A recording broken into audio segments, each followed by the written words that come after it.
तिरंगा झंडा जलाने वाले लोग हैं, वो सावरकर के चेले हैं जिन्होंने अंग्रेजों से माफी मांगी। लोग हैं जो अभी हरियाणा के अंदर जो खट्टर सरकार है, इस सरकार ने शहीद भगत सिंह के नाम पर जो एक एयरपोर्ट रखा गया था, एयरपोर्ट का नाम रखा गया था, उसको एक संघी के नाम पे रख दिया। कहने का मतलब यह है कि हमको देशभक्ति का सर्टिफिकेट आरएसएस से नहीं चाहिए, हमको नेशनलिस्ट होने का सर्टिफिकेट आरएसएस से नहीं चाहिए। हम हैं इस देश के और इस मिट्टी से प्यार करते हैं। इस देश के अंदर जो 80% गरीब आवाम है, हम उसके लिए लड़ते हैं। हमारे लिए यही देश है। हमें पूरा भरोसा है बाबा साहेब के ऊपर, हमें पूरा भरोसा है अपने देश के संविधान के ऊपर, और हम इस बात को पूरे मजबूती से कहना चाहते हैं कि इस देश के संविधान पे अगर कोई उंगली उठाएगा, चाहे वो उंगली संघियों का हो, चाहे वो उंगली किसी का भी हो, उस उंगली को हम बर्दाश्त नहीं करेंगे। हम संविधान में भरोसा करते हैं, लेकिन जो संविधान झंडेवालान और नागपुर में पढ़ाया जाता है, उस संविधान पे हमको कोई भरोसा नहीं है। हमको मनुस्मृति पे कोई भरोसा नहीं है।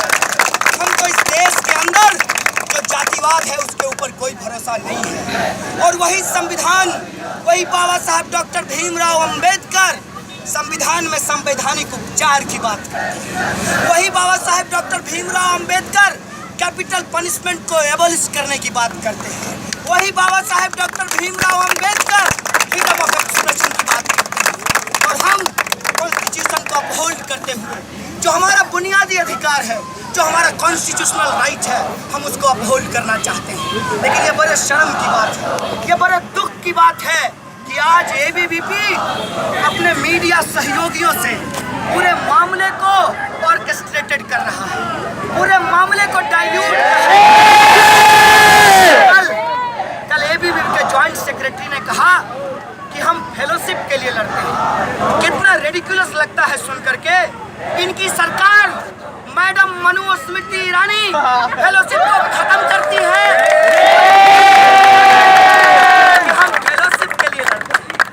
इनकी सरकार हायर एजुकेशन के अंदर 17% बजट को कट किया है।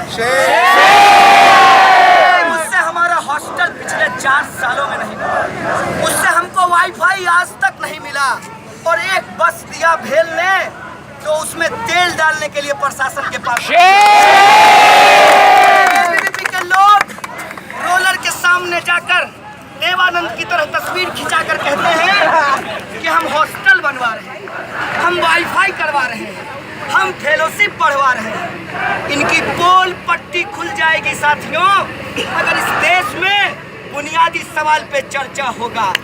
और मुझे गर्व है इनवाइट होने पे कि हम बुनियादी सवाल पे चर्चा करते हैं, हम बुनियादी सवाल उठाते हैं।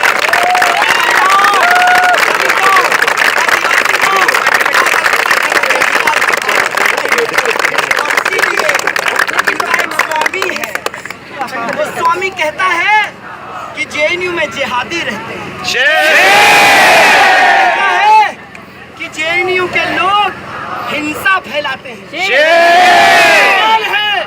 मैं जेएनयू से चैलेंज करना चाहता हूं आरएसएस के विचारकों को कि बुलाओ और करो हमारे साथ डिबेट। हम करना चाहते हैं हिंसा के कॉन्सेप्ट पे डिबेट, और हम सवाल खड़ा करना चाहते हैं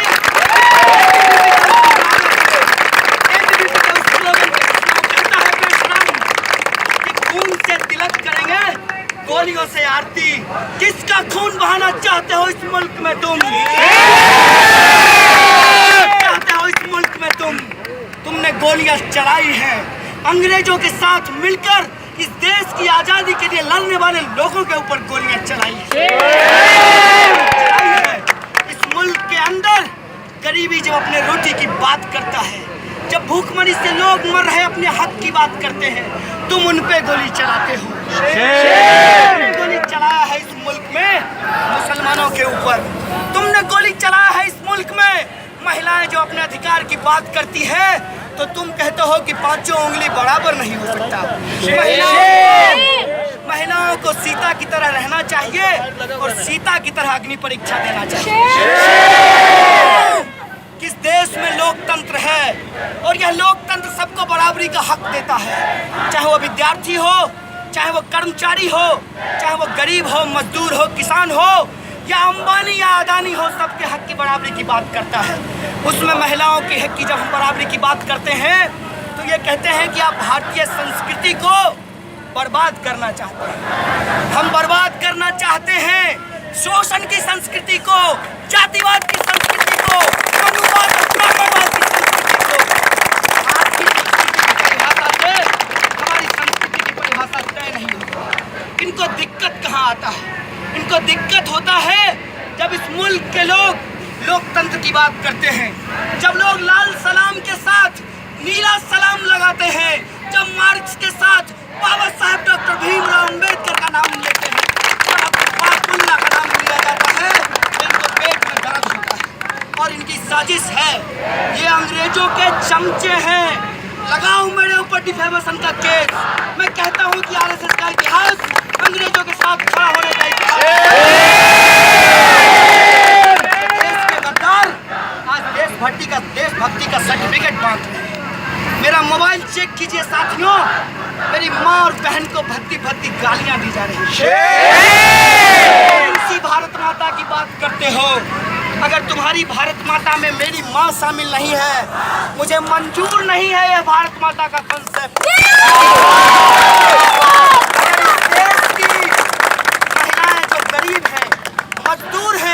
मेरी माँ आंगनबाड़ी सेविका है, 3000 से हमारा परिवार चलता है और ये उसके खिलाफ गालियां दे रहा है। मुझे शर्म है इस देश के अंदर जो गरीब मजदूर दलित किसान हैं, उनकी माताएं भारत माता नहीं है। मैं कहूँगा जय भारत के माताओं की जय, पिताओं की जय, माताओं बहनों की जय, किसानों मजदूरों दलितों आदिवासियों की जय। मैं कहूँगा में हिम्मत है तो बोलो इनकलाब जिंदाबाद, बोलो भगत सिंह जिंदाबाद, बोलो सुखदेव जिंदाबाद, बोलो अशफाक उल्लाह खां जिंदाबाद, बोलो बाबा साहेब जिंदाबाद। तब हम मानेंगे इस देश में भरोसा करते हैं। और तुम बाबा साहेब का 125वीं जयंती मनाने का नाटक कर रहे हो। है तुम में हिम्मत तो सवाल उठाओ, जिसको सवाल बाबा साहेब डॉक्टर भीमराव अंबेडकर ने उठाया कि इस देश के अंदर जातिवाद सबसे बड़ी समस्या है। बोलो जातिवाद के ऊपर लगा लाओ रिजर्वेशन, प्राइवेट सेक्टर में रिजर्वेशन लाओ, तमाम जगह रिजर्वेशन को लागू करो।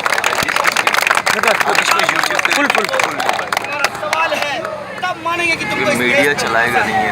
देश तुम्हारा कभी नहीं था और कभी नहीं हो सकता। कोई देश अगर बनता है तो वहाँ के लोगों से बनता है। अगर देश की अवधारणा में नीचे लोगों के लिए जगह नहीं है, गरीब मजदूरों के लिए जगह नहीं है, और देश नहीं है। कल मैं टीवी डिबेट में ये बात बोल रहा था दीपक चौरसिया जी को कि चौरसिया जी, ये गंभीर समय है, इस बात को याद रखिएगा। अगर मुल्क में फांसीबाज जिस तरीके से आ रहा है, मीडिया भी सुरक्षित नहीं रहने वाली है। उसके भी स्क्रिप्ट लिख करके आएंगे संघ के ऑफिस से, और उसके भी स्क्रिप्ट लिख करके आते थे कभी इंदिरा गांधी के समय में कांग्रेस की ऑफिस से। इस बात को याद रखिएगा। और अगर आप सच में इस देश में देशभक्ति दिखाना चाहते हैं, कुछ मीडिया के साथी कह रहे थे कि हमारे टैक्स के पैसे से, सब्सिडी के पैसे से जेएनयू चलता है। हाँ, सच है कि टैक्स के पैसे से चलता है, सच है कि सब्सिडी के पैसे से चलता है। लेकिन ये सवाल खड़ा करना चाहते हैं कि यूनिवर्सिटी होता किस लिए है? यूनिवर्सिटी होता है कि समाज के अंदर जो कॉमन कंसाइंस है, कोट एंड कोट, उसका क्रिटिकल एनालिसिस किया जाए, अगर यूनिवर्सिटी इसके काम में फेल है, कोई देश नहीं बनेगा, उस देश में कोई लोग शामिल नहीं होंगे, और देश होगा सिर्फ और सिर्फ पूंजीपतियों के लिए चारागाह होगा, सिर्फ और सिर्फ लूट और शोषण का चारागाह बन करके रह जाएगा। अगर देश के अंदर लोगों की जो संस्कृति है, लोगों की जो मान्यताएं हैं, लोगों का जो अधिकार है, हम उसको शामिल नहीं करेंगे, उससे देश नहीं बनेगा। हम देश के साथ पूरी तरीके से खड़े हैं और उस सपने के साथ खड़े हैं जिसको भगत सिंह और बाबा साहेब भीमराव अम्बेडकर ने लिखा। हम उस सपने के साथ खड़े हैं, सबको बराबरी का हक दिया जाए। हम उस सपने के साथ खड़े हैं, सबको जीने का हक हो, सबको खाने पीने और रहने का हक हो, उस सपने के साथ खड़े हैं। और उस सपने के साथ खड़ा होने के लिए रोहित ने अपना जान गंवाया है। लेकिन मैं कहना चाहता हूँ इन संघियों को, लानत है तुम्हारी सरकार पर और चुनौती है मुझे केंद्र सरकार को कि आप रोहित के मामले में जो किया है वो जेएनयू में हम नहीं होने देंगे। रोहित ने कुर्बानी की है, कुर्बानी को हम याद रखेंगे। हम फ्रीडम ऑफ एक्सप्रेशन के पक्ष में खड़े होंगे। और छोड़ दो पाकिस्तान की बात और बांग्लादेश की बात, हम कहते हैं कि दुनिया के गरीबों एक हो, दुनिया के मजदूरों एक हो, दुनिया की मानवता जिंदाबाद, भारत की मानवता जिंदाबाद। जो इस मानवता के खिलाफ खड़ा है हम उसको आज आइडेंटिफाई कर चुके हैं। आज यही हमसे हमारे सामने सबसे गंभीर सवाल है कि उस आइडेंटिफिकेशन को हमको बना के रखना है। वो जो चेहरा है जातिवाद का, वो जो चेहरा है मनुवाद का, वो जो चेहरा है ब्राह्मणवाद और पूंजीवाद के गठजोड़ का, उस चेहरे को हमको एक्सपोज करना है। और सचमुच का लोकतंत्र, सचमुच की आज़ादी, सबकी आज़ादी देश में हमको स्थापित करनी है। और वो आज़ादी आएगी, संविधान से आएगी, पार्लियामेंट से आएगी, लोकतंत्र से आएगी और संसद से आएगी, ये हम कहना चाहते हैं। और इसीलिए आप तमाम साथियों से अपील है कि तमाम तरीके का डिफरेंसेस रखते हुए जो हमारा फ्रीडम ऑफ एक्सप्रेशन है, जो हमारा कॉन्स्टिट्यूशन है, जो हमारा मुल्क है, उसकी एकता के लिए हम लोग एकजुट रहेंगे, एकमुश्त रहेंगे। और यह जो देश तोड़ने वाली ताकतें हैं, आतंकियों को पनाह देने वाले जो लोग हैं, एक सवाल, अंतिम सवाल पूछते हुए मैं अपनी बात को ख़त्म करूँगा कि कौन है कसाब, कौन है अफजल गुरु, कौन है ये लोग जो आज इस स्थिति में हैं कि अपने शरीर में बम बांधकर हत्या करने को तैयार है। अगर यह सवाल यूनिवर्सिटी में नहीं उठेगा, मुझे नहीं लगता कि यूनिवर्सिटी होने का कोई मतलब है।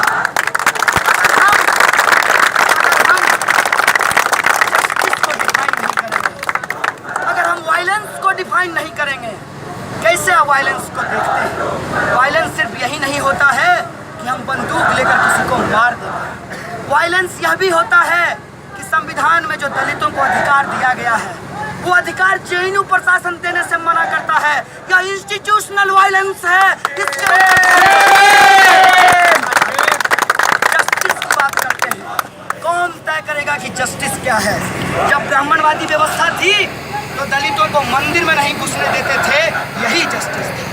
जब अंग्रेज थे तो कुत्तों को और भारतीयों को रेस्टोरेंट में नहीं जाने दिया जाता था, यही जस्टिस था। इस जस्टिस को हमने चैलेंज किया और हम आज भी एबीवीपी और आरएसएस के जस्टिस को चैलेंज करते हैं।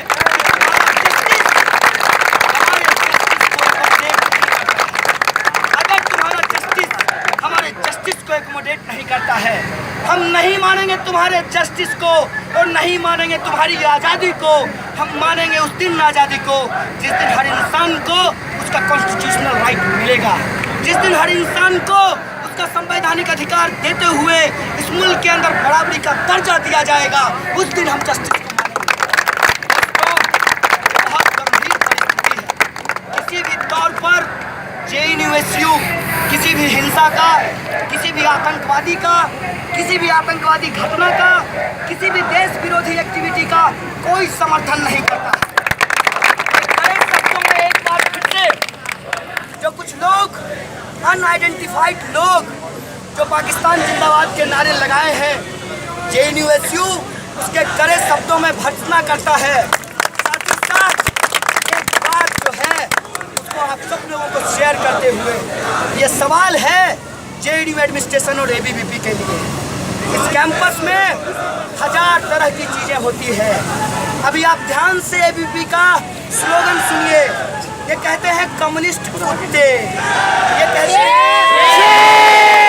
हैं अफजल गुरु के पिल्ले, ये कहते हैं जिहादियों के बच्चे। आपको नहीं लगता कि अगर इस संविधान ने हमको नागरिक होने का अधिकार दिया है तो मेरे बाप को कुत्ता कहना ये हमारे संवैधानिक अधिकार का हनन है कि नहीं है? ये सवाल मैं एबीवीपी से पूछूं। ये सवाल पूछना चाहते हैं जेएनयू एडमिनिस्ट्रेशन से कि आप किसके लिए काम करते हैं, किसके साथ काम करते हैं और किसके आधार पर काम करते हैं। ये आज बात बिल्कुल स्पष्ट हो चुकी है कि जेएनयू एडमिनिस्ट्रेशन पहले परमिशन देता है, फिर नागपुर से फोन आने के बाद परमिशन लेता है।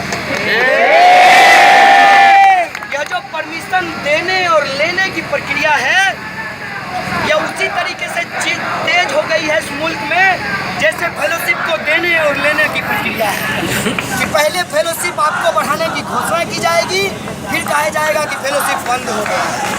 ये संघी पैटर्न है, ये आरएसएस और एबीवीपी का पैटर्न है, जिस पैटर्न से वो मुल्क को चलाना चाहते हैं और इसी पैटर्न से वो जेएनयू एडमिनिस्ट्रेशन को चलाना चाहते हैं।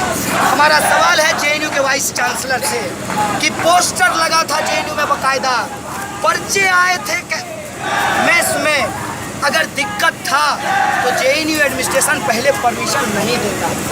अगर परमिशन दिया तो किसके कहने से परमिशन कैंसिल किया, ये बात जेएनयू एडमिनिस्ट्रेशन क्लियर करे। ये सवाल हमारी इससे पूछना चाहिए। साथ ही साथ ये जो लोग हैं इनकी सच्चाई जान लीजिए, इनसे नफरत मत कीजिएगा क्योंकि हम लोग नफरत कर नहीं सकते। इनसे मुझे बड़ी ही दया भाव है इनके प्रति। ये इतने उछल रहे हैं क्यों? इनको लगता है जैसे गजेंद्र चौहान को बिठाया है वैसे हर जगह चौहान दीवान फरमान ये जारी करते हैं। चौहान दीवान और फरमान की बदौलत ये हर जगह नौकरी पाते रहेंगे। इसीलिए जब ये जोर से भारत माता की जय चिल्लाएं तो आप समझ लीजिए कि परसों इनका इंटरव्यू ड्यू में होने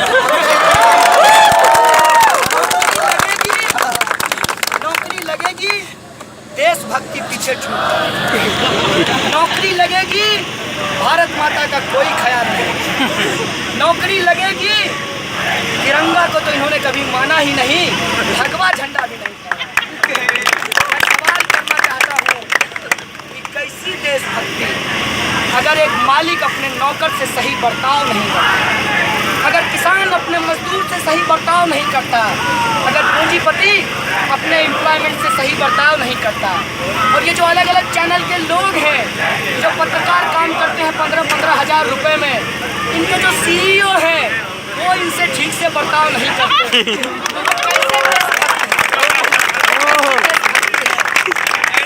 देशभक्ति भारत पाकिस्तान के मैच पे खत्म कर। इसीलिए जब रोड पे निकलते हैं तो केले वाले के साथ बदतमीजी से बात करते हैं। केला वाला कहता है साहब 40 रुपये दर्जन, कहते हैं भक्त तुम लोग लूट रहे हो 30 का दे दो।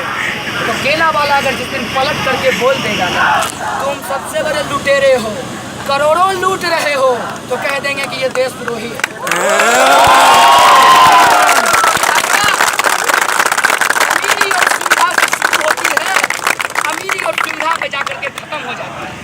मैं बहुत सारे एबीवीपी के दोस्तों को जानता हूँ, मैं उससे पूछता हूँ कि सच में तुम्हारे अंदर देशभक्ति की भावना पनपती है? वो कहता है भैया क्या करें, 5 साल की सरकार है, 2 साल खत्म हो गया है, 3 साल का टॉक टाइम बचा है, जो करना है इसी में कर डालना है।